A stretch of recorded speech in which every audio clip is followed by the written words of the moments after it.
Welcome to Learning Outcome 1, where we look at the hardware every computer system relies on.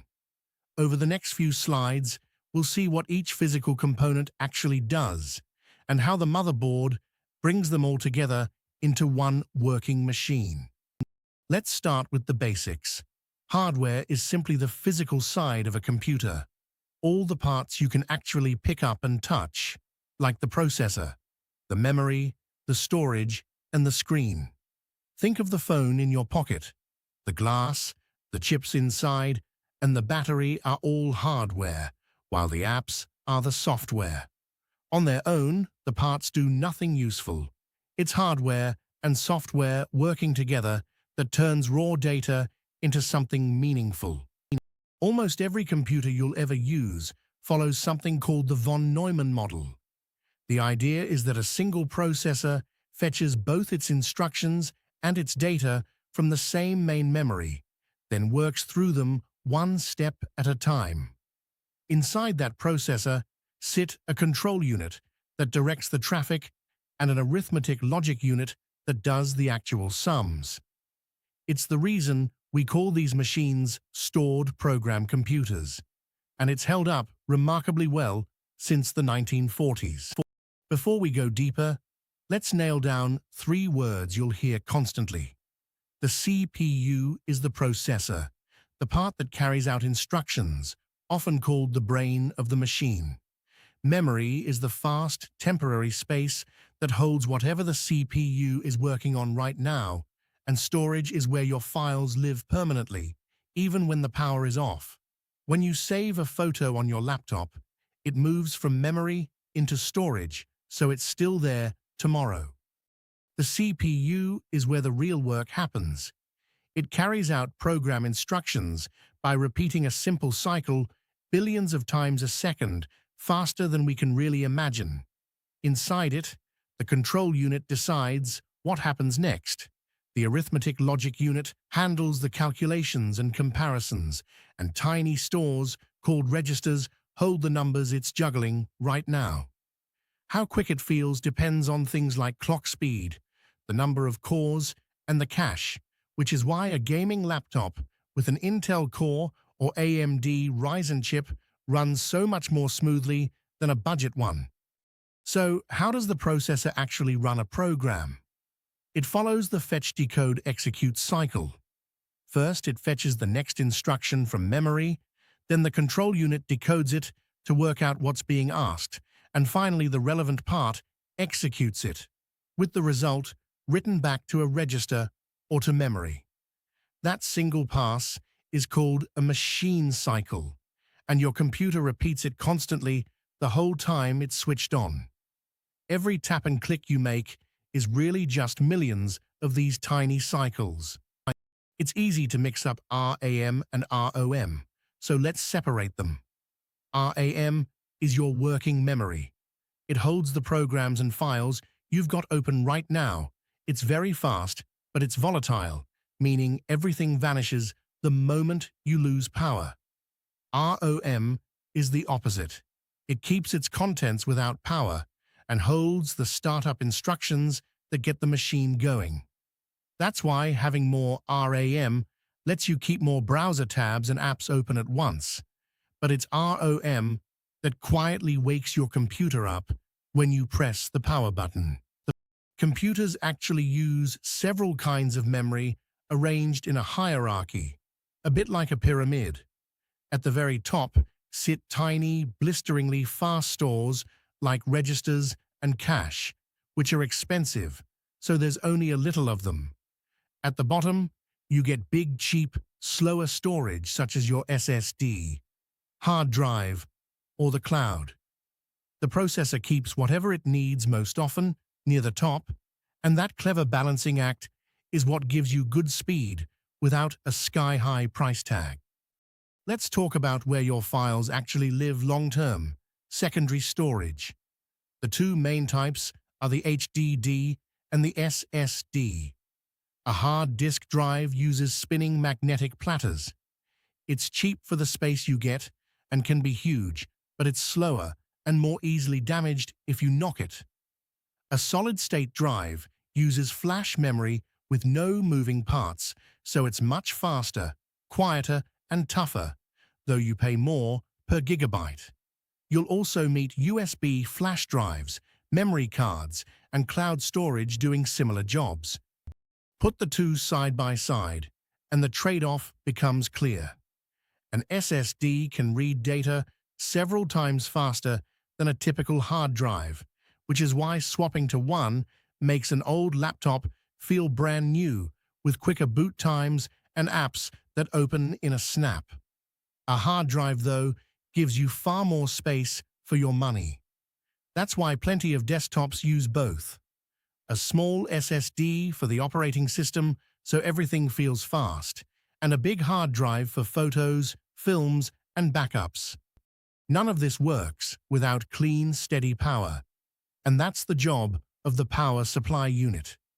It takes the alternating current from the wall socket and converts it into the low-voltage direct current the components actually need, feeding the motherboard and drives through standard connectors.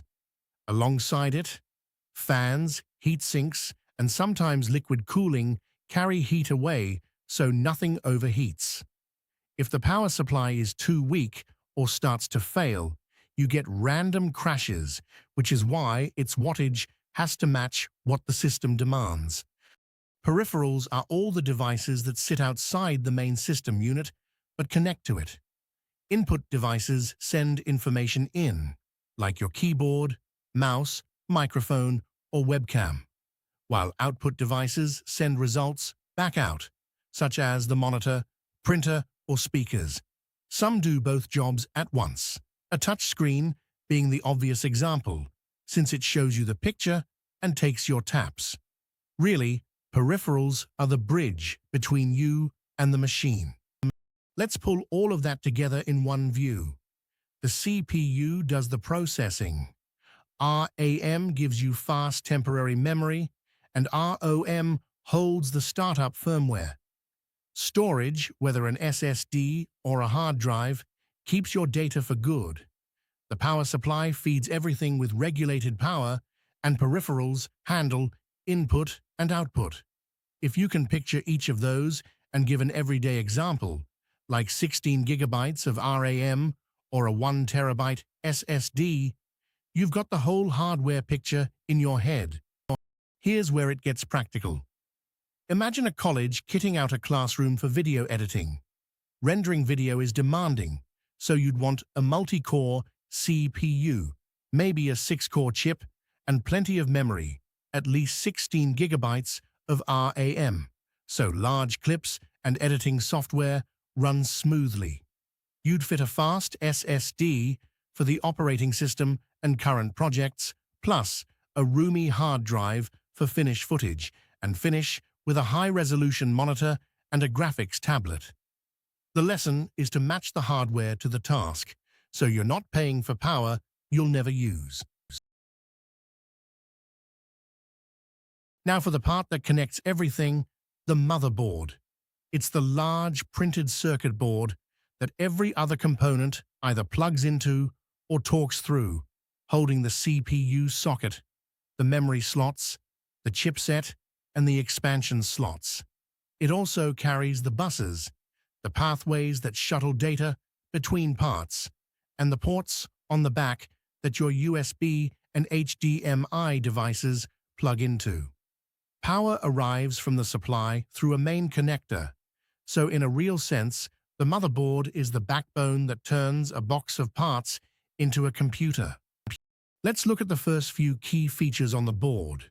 The CPU socket is the connector that grips the processor and links it to everything else. The memory slots, often called DIMM slots, are the long slots where you push in your RAM modules. And the chipset is a set of controller chips that manage the conversation between the processor, the memory, the storage, and the peripherals. When you build or upgrade a PC, matching the CPU to the right socket is the very first thing you check. There are a few more parts worth knowing. The expansion slots, usually PCI Express, let you add cards like a graphics card or a network card. The storage connectors, the SATA and M.2 ports, are where your hard drives and solid-state drives attach. And there's a small firmware chip holding the BIOS, or UEFI, which starts the computer and lets you tweak hardware settings. If you've ever slotted a graphics card into a gaming PC, that went straight into a PCI Express slot. Let's talk about how data actually moves around the board. A bus is simply a set of wires that carries information between components. There are three to remember. The address bus carries the location of the data bus carries the data itself, and the control bus carries the timing signals that keep everything coordinated. The chipset oversees all this traffic, and a modern chipset with faster buses lets more data flow at once, which is a big part of why a newer machine feels quicker. When you press the power button, the first software to run isn't the operating system, it's the firmware. The BIOS and its modern replacement, UEFI, live in ROM on the motherboard, and the moment you switch on, they run a power-on self-test to check the hardware is present and healthy before loading the operating system. Through the UEFI settings, you can change things like the boot order and security options. A tiny CMOS battery keeps the clock and your settings ticking over even when the machine is unplugged, which is why your PC still knows the date after weeks in a cupboard. Let's recap the board in a single sweep. The CPU socket connects the processor. The memory slots hold your working memory, and the chipset manages the flow of data between everything. The PCI Express slots add cards like graphics or networking. The SATA and M.2 connectors attach your drives, and the UEFI firmware with its CMOS battery handles startup and saved settings. Power connectors bring it all to life from the supply. Every one of those has a clear, specific job. Here's a real-world scenario. Someone has a 3-year-old PC that feels sluggish and wants it faster without buying a whole new machine. They slot a second memory module into a spare DIMM slot, taking it from 8 to 16 gigabytes, and they fit an M.2 SSD and move the operating system onto it. Before buying anything, they check the motherboard specification because the chipset and socket decide what's actually compatible. After the upgrade, the PC boots faster and copes with far more at once, and it all came from understanding the motherboard. Let's watch the whole system cooperate. When you open a program, the CPU pulls its instructions from storage into RAM along the motherboard's buses, processes them, and sends the results out to devices like your monitor. The chipset directs that traffic, while the power supply keeps a steady current flowing to every part. No single component does the job alone. It's only when they're all connected and coordinated that you've got a genuine working computer, and the motherboard is what makes that possible. Let's draw Learning Outcome 1 together. Computer hardware is the set of physical parts, the CPU, memory, storage, power supply, and peripherals that combine with software to make a working system. The CPU runs the fetch, decode, execute cycle using its control unit, arithmetic logic unit, and registers, while RAM gives fast volatile memory and ROM holds firmware. Storage keeps your data for good, with an SSD faster but dearer than a hard drive, and the motherboard connects the lot through sockets, slots, the chipset, and buses. Above all, remember that every part has to work together for the machine to function at all. That brings us to the end of Learning Outcome 1, where you've built a solid picture of the hardware inside every computer system and how the motherboard connects it all. If you'd like to go further, the reading list points you to some excellent texts on computer architecture and organization, along with journals from the professional computing societies and practical guides on choosing memory and storage.